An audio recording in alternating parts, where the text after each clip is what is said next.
السلام علیکم dear students, I hope you all are fine. Previously ہم نے پڑھا کہ پپ جب تھوڑا بہتر ہوتا ہے، اپنی بیماری سے نکل آتا ہے، تو اسے اچھا نہیں لگ رہا ہوتا کہ جو اس کے ساتھ دوبارہ سے فارمل ہونے لگتا ہے اور اس کو سر کر کے کہہ کے بار بار بلاتا ہے۔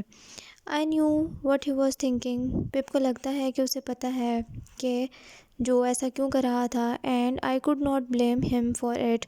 اور پپ کو لگتا ہے کہ وہ اس سب کا ذمہ دار جو کو نہیں ٹھہرا سکتا، کیونکہ یہ سب جو ہے وہ جو کی غلطی نہیں ہے۔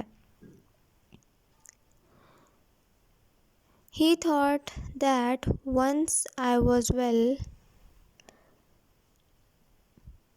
اس نے سوچا کہ جب میں بالکل ٹھیک تھا، I would begin to live like a gentleman again۔ اور جب میں دوبارہ ٹھیک ہو جاؤں گا، میں ویسے ہی دوبارہ ایک جنٹلمین کی زندگی گزارنے لگوں گا۔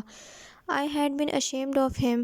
اور میں جو کو لے کر بہت ہی زیادہ شرمندہ ہوتا تھا، مجھے اس کے ہونے سے شرمندگی تھی کہ وہ میرا رشتہ دار ہے یا دوست ہے۔ I had never gone to see him۔ اور میں اس کو کبھی بھی ملنے نہیں گیا۔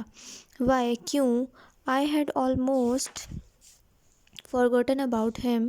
اور میں اس کے بارے میں مکمل طور پر جو ہوں بھول چکا تھا، اور میں اس کو بالکل اگنور کر رہا تھا۔ No، نہیں، I could not blame him۔ میں اس کو بالکل بھی ذمہ دار نہیں ٹھہرا سکتا تھا۔ Thinking that I would become unfriendly again۔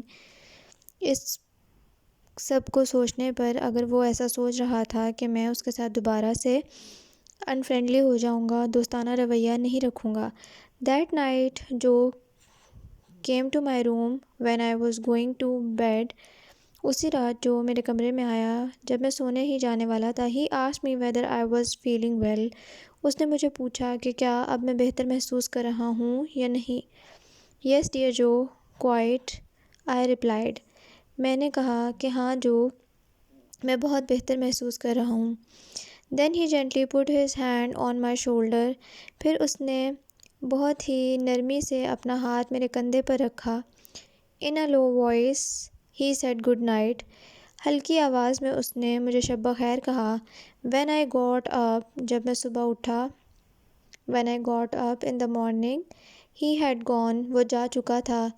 He had left me a letter، it said۔ جو جا چکا تھا اور وہ ایک خط چھوڑ کر گیا تھا۔ I do not wish to stay too long۔ میں نہیں چاہتا کہ میں یہاں بہت دیر رکوں۔ So I have gone۔ اسی لیے میں آ چکا ہوں۔ You are well again now Pip۔ تم بالکل ٹھیک ہو گئے ہو اب پپ۔ You do not need me anymore۔ اب تمہیں میری ضرورت نہیں رہی۔ It's better for you that I go۔ تمہارے لیے یہی بہتر ہے کہ میں اب واپس چلا جاؤں۔ We are always the best friends۔ ہم ہمیشہ سے ہی بہترین دوست ہیں۔